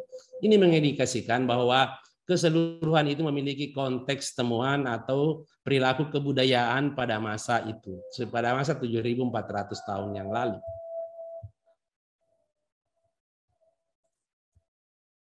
Nah, ini adalah asosiasi temuan dari temuan kami di liang yang baru kami temukan ini di Liang Sumpang Karoro tadi. Kalau kita lihat pada rangka yang di sini, ini adalah rangka 3.700, mungkin mongolit di sini, karena asosiasinya dengan gerabah-gerabah slip merah seperti ini. Lalu kemudian pada 7.400 di sini, kita temukan asosiasi temuan berupa lancipan bergerigi atau yang disebut dengan Maros Point, dan juga ada serpi-serpi yang kita temukan di situ, dan juga ada alat atau artefak tulang di sini ya. Ini adalah detail dari temuan rangka manusia kita. Jadi ada beberapa tulang panjang. Selain itu juga ada rahang, maksila, mandibula, kemudian kranial, dan beberapa humerus juga ada. dan jari-jari. Ya. Kemudian rangka manusia memiliki asosiasi temuan sejumlah gigi manusia, dan ini adalah salah satu artefak batu yang tidak dimodifikasi. Ini serpih biasa, tetapi kemudian setelah kita menggunakan dinolite, itu kita temukan ada sisa-sisa bubuk hematit yang melekat di atas permukaan ini. Mungkin ini digunakan dalam kaitannya dengan memberikan bubuk hematit di sekitar rangka manusia. Lalu kemudian asosiasi temuan juga bisa kita lihat dari temuan-temuan fragmen tulang, ada babi, ya, ada ular, ikan, monyet, dan saya katakan tadi ada bubuk hematit. Ini adalah stratigrafi. Kalau di sini kita temukan adalah, jadi ini adalah lapisan, mungkin lapisan Austronesia karena 3.700 di sini. Kemudian di sini adalah individu kedua, ini 7.400. Jadi pada kedalaman 40 cm itu ditemukan sisa tulang manusia yang berasosiasi dengan fragmen tulang, fragmen gerabah berumur 3.700. Kemudian pada kedalaman di bawah sini, ini sekitar 80-90 cm itu kita temukan rangka manusia yang berumur 7.400 kalibrasi BP. Rangka ini dan baik di Basse maupun tetangga Basse yang kita temukan ini itu merepresentasikan manusia yang menghuni wilayah pedalaman Maros sekitar 45 km dari garis pantai dengan ketinggian sekitar 269 meter di atas permukaan laut. Jadi kami kategorikan bahwa mungkin temuan-temuan ini adalah representasi dari temuan-temuan dataran tinggi daerah Maros. Secara umum, liang yang kami teliti ini ya memiliki fase hunian dan kebudayaan, yaitu pada lapisan pertama itu sekitar 2000 tahun. Ini belum kami lakukan analisis dating di sini karena takutnya tercampur dengan teman-teman resen. Tapi di dalam lapisan ini kita temukan ada gerabah, manik-manik serta terakota seperti ini. Ini ada manik-manik di sini kita temukan berasosiasi dengan gerabah.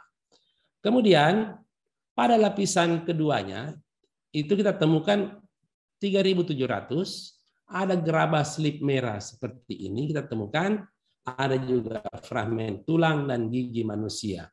Kemudian lapisan ketiga 6.000 itu lebih didominasi oleh 102 serpi tanpa diletus, bahkan ada juga artefak-artefak yang diletus berupa mikrolit. Dan lapisan paling bawah itu 7.400, ini adalah lapisan yang mengandung manusia pre-neolitik, ya, ini 7.400 dan berasosiasi dengan Maros Point seperti ini. Ini adalah temuan-temuan yang kami peroleh dari 7.400 ini.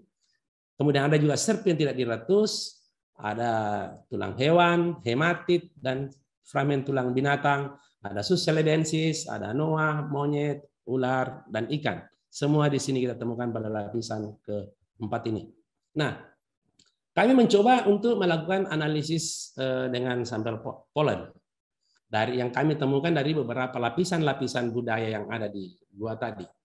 Rupanya pada 3.600-3.700 itu didominasi oleh Graminae. Ini mengindikasikan bahwa berkembangnya lingkungan hutan dataran rendah terbuka dengan semak-semak yang ada di sini seperti ini. Ya. Kemudian ada juga Eucalyptus declipta ini seperti ini. Ini yang pohon-pohon yang besar ini ya, yang ada di daerah situ. Kemudian ada juga misalnya ya yang semak-semak atau herba seperti ini yang ditemukan pada 3.700. Kemudian pada 6.900 sampai 7.400 itu rupanya tidak terlalu mengalami perubahan secara signifikan, tetapi ada indikasi bahwa kemungkinan pada 6.000 sampai 7.400 ini wilayah Malawa itu pernah merupakan lingkungan pengendapan yang tidak jauh dari garis pantai. Tidak jauh dari garis. Karena kita temukan di sini ada Nipa fruticans. Di sini ada pohon-pohon nipa yang ada di sini. Ini adalah tumbuhan jenis palem yang banyak kita lihat di hutan-hutan bakau atau di pasang surut di dekat tepi pantai dan tepi laut. Dan mungkin ini adalah juga merupakan bahwa lingkungan pengendapan ini tidak jauh dari garis pantai. Nah, potensi lain yang kita temukan di gua-gua yang sekitar Sumpang Karoro tadi itu adalah adanya gigi-gigi manusia pada beberapa liang. Ya. Kalau kita lihat di sini ada liang utangnya di sini, kemudian di sini liang Cendana-Cendanae, kemudian di sini ini adalah liang Sumpang Karoro tadi yang semuanya ini diperoleh dari 3.700 hingga 7.400. Ini adalah indikasi bahwa memang liang ini dihuni oleh manusia mulai dari masa Toalean hingga Austronesia. Lalu kami juga mencoba untuk melihat apakah Toalean ini ketika masuk Austronesia sempat memiliki perjumpaan pada situs-situs Yunan ini. Di beberapa situs yang kami teliti itu kami temukan pada layer 2 di sini yang umurnya 3.600 kami menemukan himpunan temuan beliung, kemudian ada maroscoin dan juga ada dari tulang-tulang ayam. Kemungkinan ini adalah satu himpunan dalam satu layer di gua ini, dan kemungkinan ini adalah pertanda bahwa budaya Toalean, budaya Austronesia juga kami temukan dalam satu layer budaya di liang ini. Hal lain juga kami melihat bahwa secara teknologi bahwa terjadi perubahan teknologi alat serpi di mana maroscoin sangat minim kami temukan pada 3.600-3.700 dan mikrolit diproduksi jauh lebih banyak.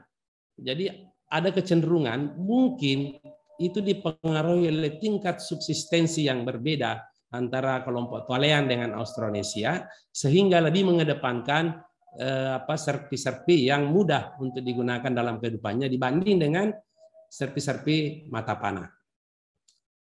Ya, segini saya katakan. Dan temuan lain lagi adalah ada gigi yang memiliki dental staining. Jadi mungkin ini adalah perilaku dari manusia yang mengkonsumsi seperti kapur sirih misalnya, karena secara etnografi orang yang mengunyah sirih itu masih kita temukan di Malawa sampai pada tahun 1900-an.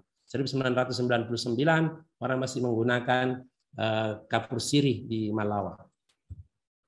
Kalau kita lihat secara keseluruhan sampai tahun 2021 ini ada 3 titik yang paling potensial untuk kita teliti lebih lanjut di daerah Sulawesi Selatan. Di sini adalah liang Pandinge tadi kita temukan rangka manusia, dan rangka manusia 2021 kita temukan di sini juga masih di sekitar Malawa, dan di daerah Bone di sini di Liang Capa Lombok diteliti oleh Balai Arkeologi 2021 ini yang diketuai oleh Pak Hari, itu juga menemukan rangka manusia. Jadi kalau kita lihat sebarannya seperti ini yang landscape dari antara Malawa dengan Capa Lombok atau Bontocani. Baik, sebagai penutup saya ingin mengatakan bahwa beberapa gua maupun ceruk di Malawa ditemukan gigi dan tulang jari-jari manusia. Tulang manusia di Liang Sumpang Karoro 2021 mengindikasikan penguburan pre-neolitik seperti di Liang Pandinge, seperti temuan Base.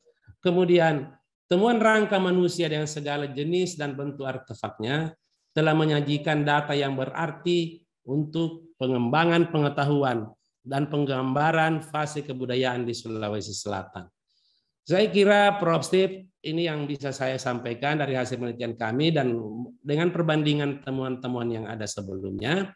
Namun sebelum saya mengakhiri presentasi ini, ingin saya mengatakan seperti ini. Bahwa kita mungkin akan melakukan, akan lebih bagus lagi ke depannya nanti kalau penelitian-penelitian kita bisa kita kerjakan secara kolaboratif ya, kita bisa berkolaborasi untuk melakukan penelitian, sehingga saya tutup presentasi ini dengan sebuah pantun. Pisau diasah buat bertani, bawa ke ladang naik pedati. Selesai sudah presentasi ini, semoga dapat memberi arti. Sekian dan terima kasih, saya kembalikan kepada yang terhormat Prof. Stephen Chia. Terima kasih Pak Udin. Ya, satu presentasi yang menarik sekali ya, dengan temuan-temuan terbaru ya, tahun 2001 ya. Itu pun saya baru tahu dengan penemuan yang menarik ya, banyak penemuan pre-neolitik ya di sekitar itu ya. Memang tak hairan sebab memang manusia memang bergerak dalam kumpulan besar dan menggunakan kawasan yang berdekatan juga ya, gua-gua. Jadi saya di sini saya nampak ada beberapa soalan sudah. Jadi mungkin kita boleh ke soalan ya. Yang soalan pertama yang saya lihat di chat ini adalah dari Pak Lutfi Yondri, ini pun teman saya dulu ya. Dia tanya Pak Akin. Pak Akin ada tengok ya, terkait metode yang digunakan untuk menentukan umur manusia BC ya. Nah, itu Lutfi, nampak muka dia sudah. Yang disimpulkan sebagai perempuan muda berumur 18-20 tahun. Sejauh mana hasil analisisnya dari pendekatan forensik arkeo odontologi? Ya, Pak. Silakan Pak Akin.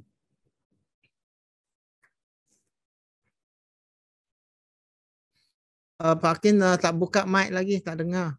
Ya. Ya, baik, terima kasih Prof. Pak Lutfi ini. Pak Lutfi saya lihat lagi di kendaraan ini.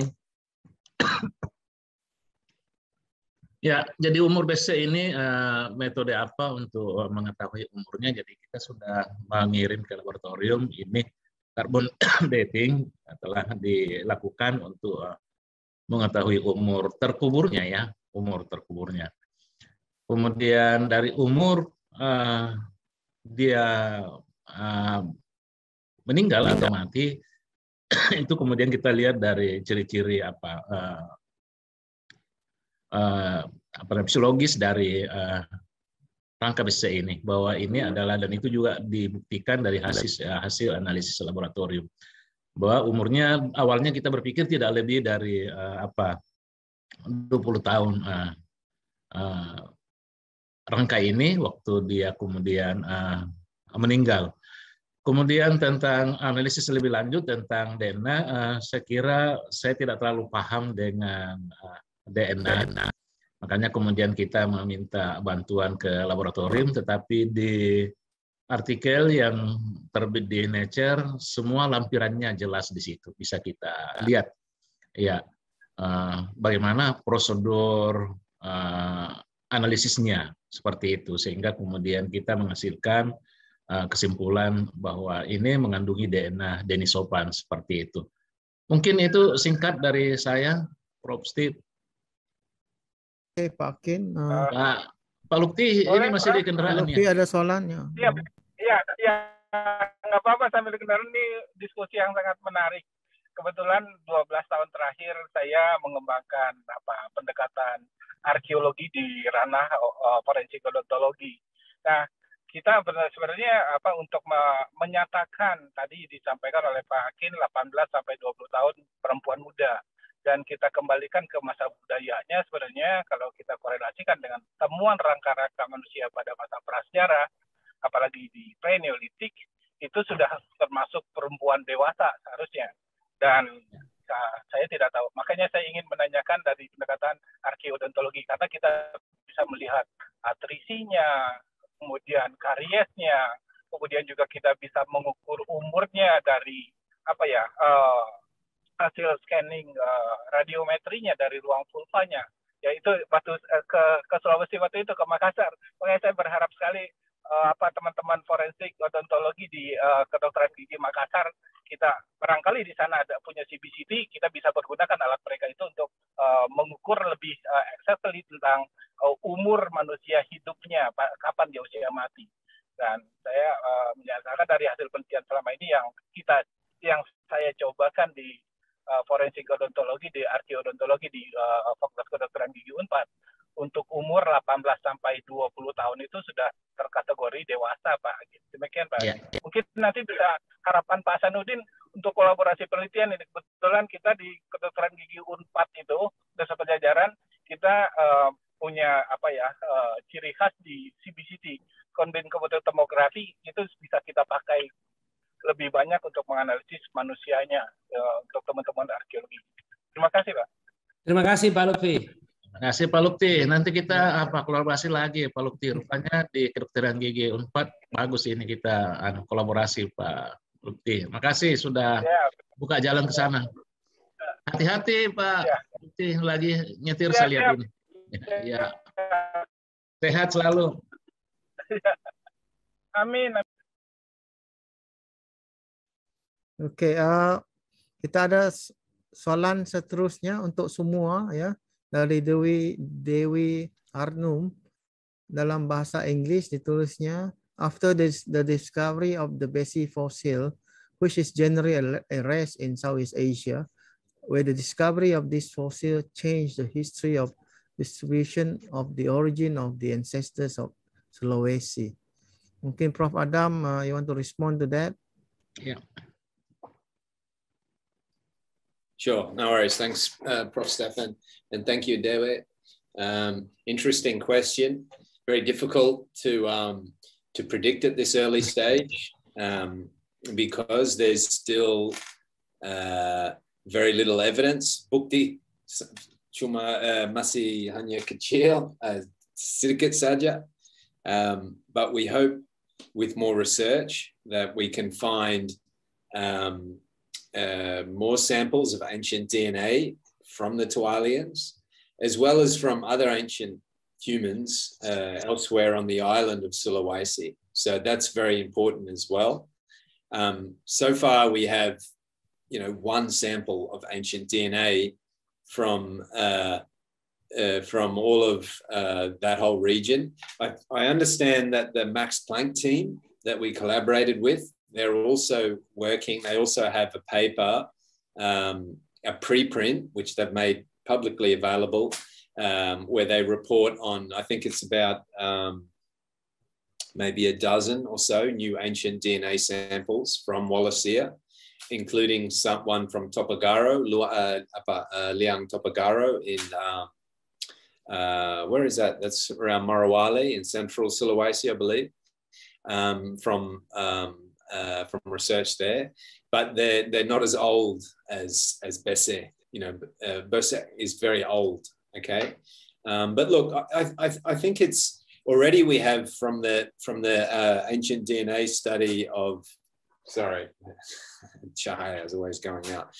From the ancient DNA study of Berserk, we have evidence for this, a population from mainland Asia that must have been present somewhere in the region long before the arrival of the Austronesian farmers, which completely dramatically transformed the human history, of course, of Indonesia and Malaysia, and ultimately gave rise to the very roots or foundations of modern Malay culture in that region.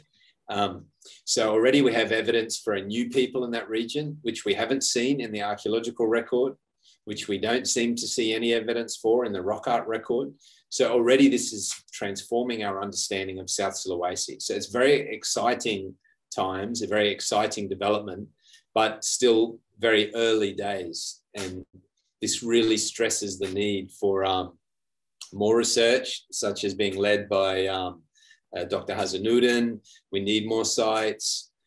We need more well-excavated sites, more dating, and you know, there's many more exciting developments, I believe. So yeah, Dewe, in answer to your question, you know, watch this space, hopefully.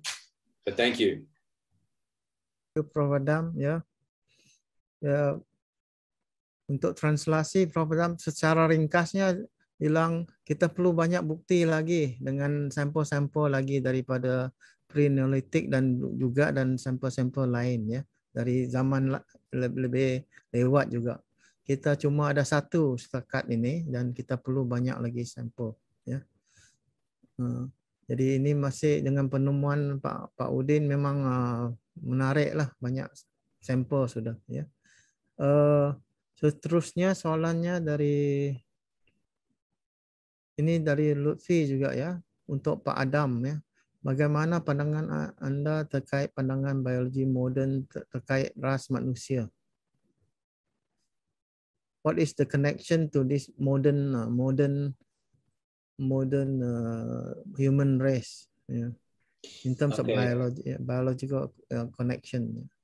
Untuk Pak Adam ya, bagaimana pandangan Anda terkait pada that's itu apa pertanyaan yang sulit Pak Lutfi. It's a very big question again. Ya, saya tidak tahu. Well, look, kalau saya itu, you know, theory evolusi manusia, I always have to just look to the results of and the research by other experts. You know, look at the conventional understanding. You know, essentially, bagaimana biologi you know, very, very big question. But, you know, I think ultimately, you know, species kita berasal dari, well, yeah, you know, kita belum tahu itu mungkin Homo erectus atau seperti begitu, di Afrika, and then, you know, nenek moyang semua kita berasal di Afrika, dan keluar dari Afrika mungkin 100,000 tahun yang lalu, and then, you know, mereka datang ke Eropa, you know, ke Asia Tenggara dan ke Australia, dan sesudah itu ke Eropa, you know, 50,000 tahun yang lalu atau lebih. So yeah, and then ultimately we all descend from that species, but it's a big question. But you know, the most important thing now, I think, is you know, Prof. Akin already discussed. Maybe Prof. Akin can also you know, talk a little bit about it. But, yeah, big question.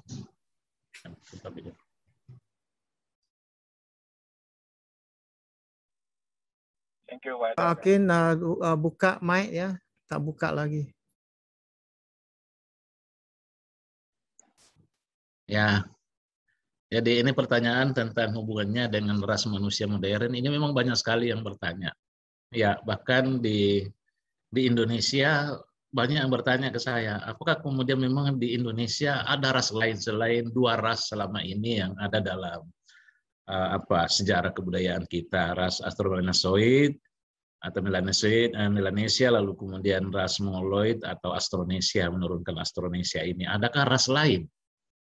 Ya, bahwa kalau kemudian kita lihat BC ini ada kandungan DNA lain, ya itu bukti yang nyata. Tetapi apakah itu kemudian kalau dikaitkan dengan ras manusia modern, ada diteruskan seperti itu juga kemudian menjadi masalah. Perlu penelitian yang lebih mendalam, perlu banyak data yang dianalisis. Pak Hasanuddin sudah menemukan banyak data-data baru, mungkin juga perlu dianalisis DNA-nya. Kemudian apakah kemudian juga itu sama dan lain-lain. Ya, atau kemudian BC ini adalah manusia yang menyimpang begitu. Seperti itu. Ya, perlu kita perkuat dengan data-data baru.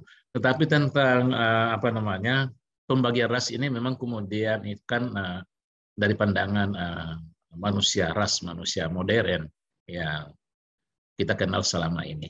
Ya, mungkin ada sub-sub ras seperti itu. Ya, dan mungkin akan lebih penelitian ke depan akan lebih memperkaya itu semua. Ya, yang jelas bahwa di Indonesia ternyata ya kita ini banyak banyak asal usul nenek moyang kita kalau kita melihat dari segi DNA, apalagi dengan sekarang ini sangat bercampur seperti itu. Jadi sebenarnya tidak ada penduduk asli di Indonesia ini dan tidak ada pemilik tunggal wilayah Indonesia ini. Ya, kita semua inilah bahagian dari penduduk asli Indonesia dan penduduk Indonesia. Ya, karena sering-sering secara politis orang hubungkan dengan hal-hal seperti itu. Siapa yang asli, siapa yang tidak asli dan lain-lain. Ya, jangan-jangan kita ini pendatang semua. Ya, Prof. Adam juga sudah heran kok di DNA-nya ada DNA Asianya dan lain-lain. Tapi yang menarik Prof. Steve dan Prof. Adam, setelah penemuan BC ini kemudian viral, ini kemudian banyak orang mengetes DNA-nya, termasuk para selebritis di Indonesia. Ya, mengetes DNA, ingin mengetahui asal-usul leluhurnya. Mereka kemudian terheran-heran. Kok leluhurnya ada yang tadi saya nonton, ternyata dia menganggap dirinya orang Indonesia asli, ternyata lebih dekat DNA-nya ke orang-orang Vietnam. Ya, baru dia sadar. Ya. Jadi saya kira luar biasa penelitian BC ini karena kemudian merangsang memberi ide pada orang-orang lain ingin mengetahui tentang DNA-nya seperti itu. Ya, makasih Prof. Sip. Yakin, ya memang suka untuk jawab soalan ya yang timbul ya. Iya. Kalau kita cuma satu sampel saja, jadi satu sampel untuk jawab banyak soalan itu kurang yakin dan kurang mungkin ya. Saya harap dengan banyak sampel lebih jelas ya nanti. Lebih jelas. Ya. Ada soalan untuk Pak Udin ya dari Pak Luffy juga. Adakah temuan tulang-tulang manusia itu bagaimana kaitan temuan tersebut dengan klasifikasi cara penguburannya Pak? Ya, terima kasih Prof. Steve. Pak Lutfi ini memang teman diskusi yang baik, ya teman sahabat kita yang baik. Dan senantiasa kami bertukar pikiran, berdiskusi sama beliau. Ya, dari hasil penelitian kami, temuan sisa-sisa tulang manusia di liang ini pada tahun 2021 baru-baru, kami mencoba mengamati, tapi belum maksimal, belum maksimum ya yang kita lakukan itu. Kita hanya melihat beberapa bagian-bagian tulang yang ada, terutama long bone-nya, itu nampaknya ada indikasi bahwa dia menumpuk posisinya. Nah, oleh karena itu kami juga belum memiliki tempoh hari yang cukup banyak ya untuk melanjutkan. Kami harus selesai karena persoalan waktu, masa yang sudah cukup. Kemudian juga tentunya dengan masalah-masalah yang lain itu yang tidak bisa memungkinkan, kami juga tidak memiliki peralatan atau bahan-bahan kimia yang bisa mengkonservasi tulang-tulang itu, sehingga kami tidak melanjutkan lagi. Kami seperti pengalaman kita Prof. Steve waktu kita temukan di Pandingnya 2015, kami tutup kembali dan sampai sekarang rangka itu, temuan-temuan tulang itu masih ditutup rapi di dalam kotak itu. Tetapi untuk sementara kami menduga bahwa karena posisi tulang saling menumpuk itu ada kemungkinan dia kubur kedua, secondary burial ya. Mungkin. Atau mungkin juga terlipat. Jadi sekali lagi saya katakan belum maksimal kami lakukan penelitian tentang itu. Tapi ada dugaan bahwa kemungkinan itu penguburan kedua. Berbeda dengan penguburan lain yang posisinya terlipat. Demikian Prof. Sip, saya kembalikan. Terima kasih. Terima kasih ya. Jadi saya lihat tiada soalan lagi. Kalau Yusriana ada lagi soalan dari YouTube ke di tempat lain, platform lain? Kalau di Zoom tiada lagi. Sudah tidak ada, Prof. Ya. Oh. Kalau tiada, saya ucapkan terima kasih kepada ketiga pembentang, ya, Pak Akin, Prof. Adam, Pak Udin ya, pembentangan yang sangat menarik, dan saya pasti semua dosen, pelajar, dan peminat arkeolog di Indonesia dan Malaysia sangat mendapat maklumat dan faedah dari webinar ini ya. Ya. Jadi itu saja dari saya. Saya kembali kepada MC Yusriana. Ya. Terima Terima kasih Prof. Stephen. Terima kasih Pak Cia. Terima kasih, Prof. Terima kasih Pak Sanudin, Pak Adam. Terima kasih Pak Lutfi. Pak Nudin, makasih. Terima kasih Pak Adam. Sampai jumpa. Terima kasih. Sama-sama Prof. Sama-sama Pak Hasnuddin. Semoga nanti kita bisa bertemu di Makassar lagi, Pak. Ya, Prof. Adam, terima kasih, Prof. Stephen. Mungkin suatu saat kita buat kolaborasi bersama di Sulawesi ini, dari Balar, Puslit, dari Griffith, dari USN. Ya. Mudah-mudahan saya kira Pak Hasanuddin ini sudah siapkan kira-kira di mana lokasi kita mau kolaborasi. Beliau sudah selalu tanya-tanya saya bilang oke, kita coba hubungi teman-teman. Ya. Terima kasih semuanya, Prof. Steve. Ya. Oke semua ya. Sampai ketemu lagi. Ya. Ketemu lagi, Prof. Ya, Prof. Terima kasih, Prof. Ya. Terima kasih. Jaga diri baik-baik semua. Ya. Terima kasih, Prof. Terima kasih, Prof. Terima kasih, Prof. Adam. Ya, Ibu, terima kasih Pak. Terima kasih banyak. Ibu Ros, terima kasih. Dr. Hasanuddin, terima kasih. Terima kasih semua. Bu Ana, Bu Ros. Terima kasih Pak. Teman-teman semua. Terima kasih para peserta semua.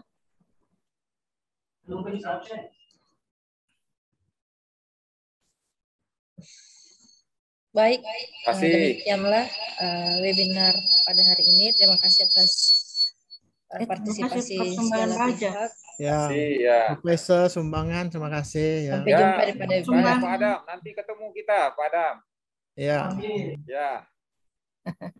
Terima kasih Prof. WR2. Terima kasih banyak. Terima kasih Pak Dekan. Terima kasih Prof. Ya.